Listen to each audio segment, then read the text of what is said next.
And future, present and future, বর্তমান এবং ভবিষ্যৎ, দুটোকেই আপনি আলোকিত করতে পারবেন যদি এখানে ক্লাস করতে পারেন, মসজিদে ক্লাস করতে পারেন, আপনার মসজিদের ইমাম সাহেব, খতিব সাহেব, এলাকার যে কোনো আলেমকে ভালোবেসে তার সাথে সময় দিতে পারেন। আমার দিকে তাকান, এটা হলো একটা মানুষ, এই মানুষটার ভিতরে আরেকটা মানুষ থাকে, এই মানুষটার ভিতরে আরেকটা মানুষ আছে, সেই মানুষটার নাম হলো রূহ।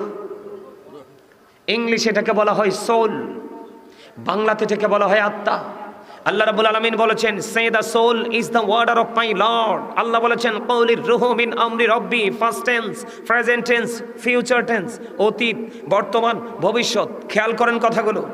যখন আপনার আমার রুহুটা ছিল আলমে আরোহায়, ফার্স্ট টেন্স, তখন দেহ ছিল বাবা মায়ের মাঝে, তখন কিন্তু আপনি আমি মানুষ ছিলাম না। কারণ দেহ আর আত্মা যখন দুই জায়গায় থাকে তখন সে মানুষ থাকে, যখন দুটি এক হয় তখন সে মানুষ হয়। যখন রুহু আসলো বাবা মায়ের ওদরে, তখন আপনি আমি মানুষ হয়ে পৃথিবীতে আসলাম। 7 দিনে আপনার আমার নাম রাখা হলো, সেই নামে আমাকে আজ পর্যন্ত ডাকা হচ্ছে। তার মানে যতদিন পর্যন্ত দেহ এবং আত্মা দুটো একসাথে, ততদিনই আপনি আমি মানুষ।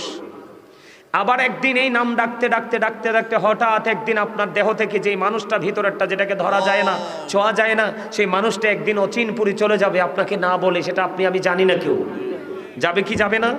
কথা বলেন, যাবে কি যাবে না? যেদিন এই পাখিটা আপনার আমার মধ্য থেকে মাইনাস হয়ে যাবে,